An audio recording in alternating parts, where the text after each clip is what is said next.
Olivia, that's all you get. You owe me $700 for the dumplings at Karen's birthday celebration, a gathering I had never been invited to before.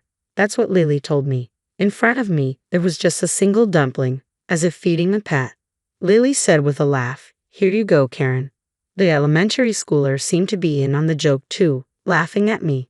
Mother and daughter both mocked me with the same demonic grin, completely extinguishing any affection I had for my granddaughter. "I've had enough. I'll just pay the bill and head home," I said, standing up. Lily, still smiling, waved me off dismissively. Disappointed in Jack, who wouldn't even meet my eyes if they wanted to celebrate with just their immediate family of 3, that's fine by me. I was willing to pay, but with that attitude, any desire to celebrate had long since vanished. No matter what they say, I'm never getting involved again, I thought irritably as I went to settle the bill. Then someone tapped my shoulder. Hearing her words, I decided to get back at Lily and her family. I'm Olivia. This year, I turned 65. Blessed with children, I've led a normal life, though my husband was always focused on his work and not much of a talker. I believed we had a good relationship. I thought my life was without major upheaval. But there was one thing that troubled me. Lily, my eldest son's wife. I understand that it's common for wives and mothers-in-law to not get along. However, Lily's attitude of treating me as an enemy just for being the mother-in-law was causing me trouble. "Olivia, you're always free at home, right? Let me do you a favor and take care of your cute grandchild." "Lily, I have plans today. I told you I can't do last-minute favors, remember?" "I never heard that. Maybe you just think you told me." I never knew what set her off. But Lily always had a harsh attitude towards me. She'd call suddenly or come over unannounced, dumping tasks on me without caring about my plans. Even if I helped, she'd never thank me, saying a parent should naturally do that much. But if I refused, she'd condemn me as some terrible villain. Lately, I've been finding excuses not to comply with her demands, yet Lily would confront me, labeling me as a heartless person, accusing me of treating her poorly, or not loving my grandchild. Lily seemed to truly despise me. The final straw was when Karen, my granddaughter, started elementary school, and I was taking care of her after school. "Grandma, you're mean to Mom, aren't you?" Karen's words caught me off guard. "What? No, why would you say that?" "That's what Mom says." "You always lie and say you don't," Karen replied, tears welling in her eyes. Apparently, Lily had been telling Karen that I was mean to her, and I was confronted with such accusations from Karen. I had no idea what she was talking about and tried to get the details from Karen. But Karen, seemingly taking Lily's words at face value, just kept calling me a liar, making it impossible to have a conversation. I couldn't understand why Lily would manipulate such a young child to dislike me. With no idea what to do or what was even happening, I was at my wit's end. When I talked to my husband, his response was dismissive. "She's a child. She probably doesn't understand yet." He didn't seem too concerned. Consulting my eldest son, Jack, was no better. His cold reply was, "Handle your own problems." Probably just tense around the mother-in-law, worrying about being ordered around because she's the wife. I would never do that. It's unbearable being targeted with such hostility. So what am I supposed to say? Should I tell her to be nicer to Mom? If I do that, it'll look like I'm siding with Mom, and things will become even more strained between us. It's not about taking sides. If she dislikes me, I want to know why. If she wants nothing to do with me, she should keep her distance. Try to understand how it feels to be reluctantly asked for favors. She's the mother of your beautiful grandchild. Mom, can't you just compromise a little? Jack's policy of non-intervention always seemed to side with Lily, no matter how much I pleaded. It felt like he was just brushing me off, telling me to endure it. At times, I couldn't help but vent to my close friends about these issues. Yet their responses were always something like, "That's how sons' wives are." And I continued to struggle without finding a solution. Even when advised to keep my distance, it was always Lily who initiated contact. Whether I listened to her calmly or subtly rejected her, I found myself at a loss dealing with an unsatisfied Lily. During this time, I was informed by Lily about celebrating Karen's 10th birthday at a famous Chinese restaurant. Despite sending gifts for every celebration, including birthdays, I had never received a word of thanks from my eldest son's family. Instead, I was met with remarks like, "Olivia, you have no taste. It's better if you just give us cash." Naturally, I had never been invited to any of their celebration gatherings. After being told not to interfere with family events, I had refrained from getting involved. Karen's birthday celebration is at her favorite Chinese restaurant. You're coming, right, Olivia? Lily's invitation made me suspect something unpleasant. Still, if I didn't go, I would surely be blamed for not attending my granddaughter's birthday. After much thought, I decided to attend the celebration, although I had a bad feeling. Part of me hoped that maybe they were trying to mend our relationship. If my suspicions turned out to be true, I would stop involving myself with them. With that thought, I went to the Chinese restaurant on the appointed day. But as expected, my faint hope was immediately betrayed. Lily and her family, waiting for me, looked at me and sneered with malice. Look, there's shark fin soup, Karen's favorite. Since Grandma is paying today, let's eat a lot, Karen exclaimed with excitement. When I expressed my surprise, Lily burst out laughing as if greatly enjoying herself. Initially, I had thought it wouldn't be a problem to pay for the meal, considering it was to celebrate Karen's 10th birthday. However, Lily's declaration as if it was a given, even before I'd offered, took me by surprise. You're not planning to eat without paying, are you, Olivia? How brazen, Lily remarked. I never had such intention, but Lily could have at least mentioned the cost beforehand. What? I told you in advance.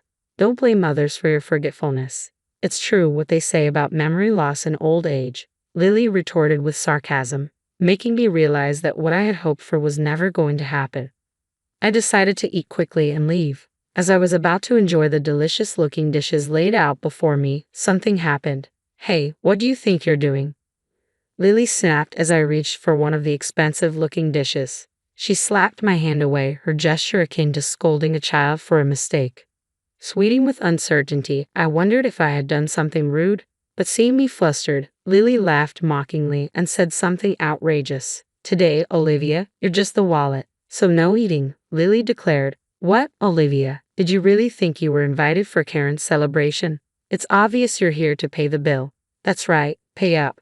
Be grateful we even let you sit at the table. Don't even think about touching the food, Karen joined in, insulting me. Seeing this, Jack turned his face away from me and said nothing, in a situation with no allies. My heart felt like it was being squeezed. I sighed, unable to find a solution to the relentless harassment. Feeling sick, I even started to think about just going home. Then, as if struck by an idea, Lily dropped a single dumpling onto my empty plate. Well, can't be helped, I guess. You can eat that much, Mom, she remarked, tauntingly. A single dumpling? Olivia, that's all for you. You owe $700 for that dumpling, Grandma, Lily continued, her tone laced with sarcasm.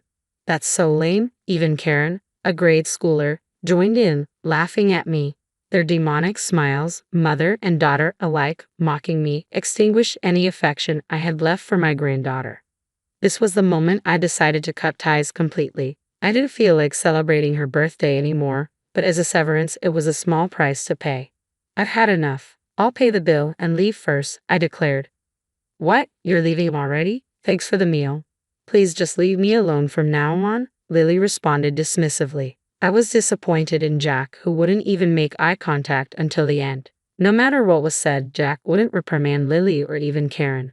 Trying to contain my intense anger, I went to pay the bill. As I approached the cash register, the flustered owner appeared. Dear customer, I'm sorry, but the course meal is still ongoing. Could you please wait a little longer? I'm sorry, but I need to leave now. Can I just pay the bill first? I replied, feeling impatient. Didn't you like the food? The owner asked, puzzled. The dumpling was delicious. Just the dumpling. Was there something in the other dishes you didn't like? I inquired, realizing that Lily had reserved a course meal, and the owner was confused. As I was leaving halfway through, he approached me, wondering how to explain the situation. Feeling foolish to cover for my eldest son's family, I blurted out, I'm apparently just the wallet. Then someone tapped my shoulder from behind. It was Mary, a friend who had listened to my complaints before. I saw everything just now. It's much worse than what you told me, she said. When did you get here? I asked, surprised. Just before you all arrived. I heard the whole thing as it happened, Mary explained. She had been at the same restaurant with her colleagues from work and happened to witness how my eldest son's family was treating me. Hurrying to talk to me as I headed to the register, seemingly more outraged than me, Mary said, You don't need to pay, and stopped my hand. Listen, Olivia, even if it's your grandchild, that behavior is not normal. At her age, she should know better than to treat family that way. But no matter what I say, nobody listens to me, not even my son, Jack. So, you're just going to let them walk all over you. Mary's words made me realize something. Looking back, my eldest son's family, unconcerned about me, was happily chatting and enjoying their meal. They probably don't even consider me family anymore. Jack glanced at me for a moment but quickly averted his eyes as soon as we made eye contact. Seeing such a pitiful attitude, I felt like the person sitting there was not my son. If they don't understand words, then show them with actions, Mary encouraged. Thank you, Mary. Can I ask for a little help? I felt encouraged by Mary's support. The owner, sensing the uneasy situation, nodded at me as if to say he was on my side. I'm sorry, but I only ate one dumpling, I explained. Understood. Let's do this. Based on our explanation and the owner's decision, I only had to pay for the one dumpling. As I ate, it felt awkward to put out just a few bills. But the owner smiled, processed the payment, and handed me the receipt. The rest of the bill will be paid by those who ate. No worries. Thank you very much, he reassured me. In a situation with no allies, I found unexpected salvation in the kind restaurant owner and my friend. Internally, I felt that this alone was a good enough punishment for them. But after receiving advice from Mary, I wasn't planning to let their divine retribution end there. I'm sorry and thank you so much for today. I expressed my gratitude to Mary. It's all right. From now on, if they treat you badly, speak up firmly, okay? Mary advised. Yes, thank you. Actually, I have another favor to ask, if that's okay, I added before watching her return to the restaurant. Then, I headed home, ready to deliver a final blow to my eldest son's family. The next day, when my doorbell rang, I was sure it was Lily. I had anticipated that she would come to complain about the payment from yesterday. Sure enough, the monitor showed Lily glaring at the camera with a furious expression, and I went to the door. What do you mean, Olivia, not paying for yesterday's food and drinks? What kind of reasoning is that? Lily demanded angrily. Food and drinks? What are you talking about? Don't play dumb, I replied, puzzled. It's about Karen's birthday party yesterday, Lily clarified, her irritation evident. That's right, you should at least pay up. Karen, who came with Lily, was also glaring at me. As the restaurant owner had said, my son's family had to pay for themselves and were in a panic. They hadn't brought their wallets, expecting me to pay. Jack had to run to an ATM at a grocery store, and they were quite embarrassed.